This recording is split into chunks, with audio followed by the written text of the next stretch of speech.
ಎಲ್ರಿಗೂ ನಮಸ್ಕಾರ. ಇವತ್ತಿನ ನಮ್ಮ ಈ ವಿಶೇಷ ಸಂಚಿಕೆಗೆ ಸ್ವಾಗತ. ತರಕಾರಿ ಬೆಳೆಗಾರರಿಗೆ ಖರ್ಚು ಕಡಿಮೆ ಮಾಡಿ ಲಾಭ ಜಾಸ್ತಿ ಮಾಡೋಕ್ಕೆ ಒಂದು ಸಿಂಪಲ್ ಸೂಪರ್ ಸಾವಯವ ವಿಧಾನ ಇದೆ. ಅದ್ರ ಬಗ್ಗೆ ಇವತ್ತು ತಿಳ್ಕೊಳ್ಳೋಣ.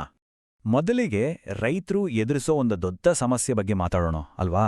ಈಗ ನೋಡಿ, ಟಮಾಟೊ, ಮೆಣಸಿನಕಾಯಿ, ಸೂರೆಕಾಯಿ ಈ ತರಕಾರಿಗಳಿಗೆಲ್ಲ ವಾತಾವರಣ ಸ್ವಲ್ಪ ಚೇಂಜ್ ಆದರೂ ಸಾಕು, ಪ್ರತಿ ವಾರ 10 ದಿನಕ್ಕೊಮ್ಮೆ ಸ್ಪ್ರೇ ಮಾಡಲೇಬೇಕು. ಇದು ತಪ್ಪಿದ್ದಲ್ಲ. ಇದು ಸುಮ್ಮನೆ ಖರ್ಚು ಅಂತ ಹೇಳೋಗಾಗಲ್ಲ. ಇದು ನಮ್ಮ ಲಾಭವನ್ನೇ ತಿಂದಾಕತ್ತೆ. ಅಷ್ಟೇ ಅಲ್ಲ, ವಾತಾವರಣ ಬದಲಾದಾಗಂತೂ ಈ ಕೀಟಗಳ ಕಾಟ, ರೋಗಗಳ ಕಾಟ ಜಾಸ್ತಿ ಆಗತ್ತೆ. ಇದು ರೈತರಿಗೆ ಸದಾ ತಲೆನೋವಿನ ವಿಷಯ. ಹಾಗಾದ್ರೆ ಇದಕ್ಕೇನಾದ್ರೂ ಒಂದು ಪರ್ಯಾಯ ಇಲ್ವಾ?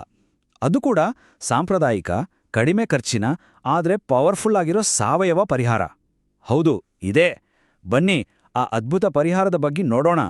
ಅದೇ ಕರ್ಪೂರ. ಇಲ್ಲಿ ಒಂದು ತುಂಬಾನೇ ಮುಖ್ಯವಾದ ವಿಷಯವನ್ನ ಗಮನಿಸಬೇಕು. ನಾವು ಮಾತಾಡ್ತಿರೋದು ಶುದ್ಧ ಕರ್ಪೂರದ ಬಗ್ಗೆ. ಅಂದ್ರೆ ಪೂಜೆಗೆ ಬಳಸೋ ಚೌಕಾಕಾರದ ಕರ್ಪೂರ ಇದೆಯಲ್ಲ, ಅದು. ಅಪ್ಪಿತಪ್ಪಿಯೂ ಬಟ್ಟೆಗೆ ಹಾಕೋ ದುಂಡಗಿನ ನ್ಯಾಫ್ತಲಿನ್ ಉಂಡೆಗಳನ್ನ ಬಳಸಬಾರ್ದು. ಎರಡಕ್ಕೂ ಅಜಗಜಾಂತರ ವ್ಯತ್ಯಾಸವಿದೆ. ಸರಿ, ಈ ಕರ್ಪೂರ ಹೇಗೆ ಕೆಲಸ ಮಾಡುತ್ತೆ ಅಂತ ನೋಡೋಣ. ತರಕಾರಿ ಬೆಳೆಗಳಿಗೆ ಕಾಡೋ ದೊಡ್ಡ ದೊಡ್ಡ ಸಮಸ್ಯೆಗಳಿಗೆ ಇದು ಒಂದೇ ಬಾಣದಲ್ಲಿ 2 ಹಕ್ಕಿ ಹೊಡೆದ ಹಾಗೆ ಕೆಲಸ ಮಾಡುತ್ತೆ. ಒಂದ್ ಕಡೆ ಇದು ಒಂದು ಅದ್ಭುತ ಶಿಲೀಂಧ್ರನಾಶಕ. ಅಂದ್ರೆ ಬೂದಿ ರೋಗ, ಡೌನಿ ಮಿಲ್ಡ್ಯೂ ಥರದ ರೋಗಗಳನ್ನ ಕಂಟ್ರೋಲ್ ಮಾಡುತ್ತೆ.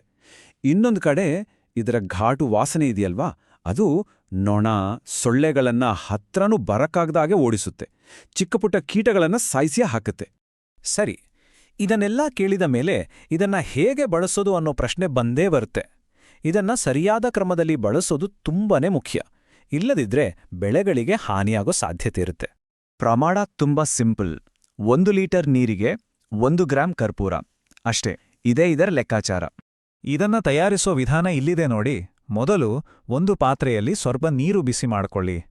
ಕರ್ಪೂರ ತಣ್ಣೀರಲ್ಲಿ ಕರಗಲ್ಲ. ಅದಕ್ಕೆ ಈ ಬಿಸಿ ನೀರಲ್ಲಿ ಕರ್ಪೂರದ ಬಿಲ್ಲೆಗಳನ್ನ ಹಾಕಿ ಪೂರ್ತಿಯಾಗಿ ಕರಗಿಸ್ಬೇಕು. ಆಮೇಲೆ ಈ ಮಿಶ್ರಣವನ್ನ ಸ್ಪ್ರೇ ಟ್ಯಾಂಕ್ಗೆ ಹಾಕಿ ಉಳಿದ ತಣ್ಣೀರನ್ನ ತುಂಬಿಸಿದ್ರೆ ಆಯ್ತು.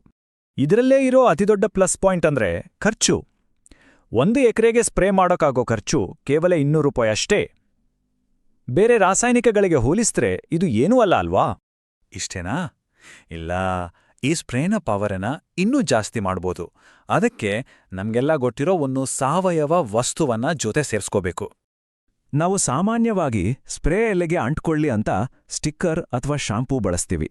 ಅದ್ರ ಬದಲು ಪ್ರತಿ ಲೀಟರ್ ನೀರಿಗೆ 1 ಮಿಲಿಲೀಟರ್ ಅಳತೆಯಲ್ಲಿ ಬೇವಿನ ಎಣ್ಣೆ ಸೇರಿಸಿ.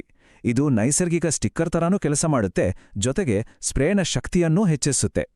ಹಾಗಾದ್ರೆ ಇದನ್ನ ಬಳಸುವಾಗ ಯಾವೆಲ್ಲ ಮುನ್ನೆಚ್ಚರಿಕೆಗಳನ್ನ ತಗೋಬೇಕು? ಕೆಲವು ಸಿಂಪಲ್ ನಿಯಮಗಳನ್ನ ಪಾಲಿಸಿದ್ರೆ ಯಾವುದೇ ರಿಸ್ಕ್ ಇಲ್ಲದೆ ಒಳ್ಳೆ ರಿಸಲ್ಟ್ಸ್ ಪಡಿಬೋದು. ಮೊದಲನೇ ಬಾರಿಗೆ ಈ ವಿಧಾನವನ್ನ ಟ್ರೈ ಮಾಡ್ತಿದ್ರೆ ಸ್ವಲ್ಪ ಹುಷಾರಾಗಿರ್ಬೇಕು. ಕೆಲವು ವಿಷಯಗಳನ್ನ ಚೆಕ್ ಮಾಡ್ಕೊಳ್ಳೋದು ತುಂಬಾನೇ ಮುಖ್ಯ. ಮೊದಲನೇದಾಗಿ, ಇಡೀ ಹೊಲಕ್ಕೆ ಸ್ಪ್ರೇ ಮಾಡೋ ಮೊದಲು ಒಂದೇ ಒಂದು ಸಾಲಿಗೆ ಅಥವಾ ಕೆಲವು ಗಿಡಗಳ ಮೇಲೆ ಟೆಸ್ಟ್ ಮಾಡಿ ನೋಡಿ. ಎರಡನೇದು, ಸ್ಪ್ರೇ ಮಾಡೋಕ್ಕೂ ಮುಂಚೆ ಗಿಡಗಳಿಗೆ ನೀರು ಹಾಯಿಸೋದು ಮರಿಬೇಡಿ. ಮತ್ತೆ ಯಾವಾಗಲೂ ಬೆಳಿಗ್ಗೆ ಅಥವಾ ಸಂಜೆಯ ತಂಪಾದ ವಾತಾವರಣದಲ್ಲೇ ಸ್ಪ್ರೇ ಮಾಡಿ. ಮಧ್ಯಾಹ್ನದ ಬಿರುಬಿಸಿಲಲ್ಲಿ ಸ್ಪ್ರೇ ಮಾಡಿದ್ರೆ ಎಲೆಗಳು ಸುಟ್ಟೋಗೋ ಚಾನ್ಸ್ ಇರುತ್ತೆ. ನೋಡಿದ್ರಲ್ಲ, ಕರ್ಪೂರದಂತಹ ನಮ್ಮ ಮನೇಲೇ ಸಿಗೋ ಸರಳ ವಸ್ತುಗಳು ಕೂಡ ಕೃಷಿಯಲ್ಲಿ ಎಂಥ ಅದ್ಭುತಗಳನ್ನ ಮಾಡಬಲ್ಲವು ಅಂತ. ಇದರಿಂದ ಬೆಳೆನೂ ಚೆನ್ನಾಗಿ ಬರುತ್ತೆ, ದುಡ್ಡು ಉಳಿಯುತ್ತೆ. ಇದು ನಮ್ಮನ್ನ ಒಂದು ಯೋಚನೆಗೆ ದುಡುತ್ತೆ. ಕೃಷಿಯಲ್ಲಿ ಖರ್ಚು ಕಡಿಮೆ ಮಾಡೋಕೆ ಈ ಥರದ ಇನ್ಯಾವ ಮನೆಮದ್ದುಗಳಿರ್ಬೋದು?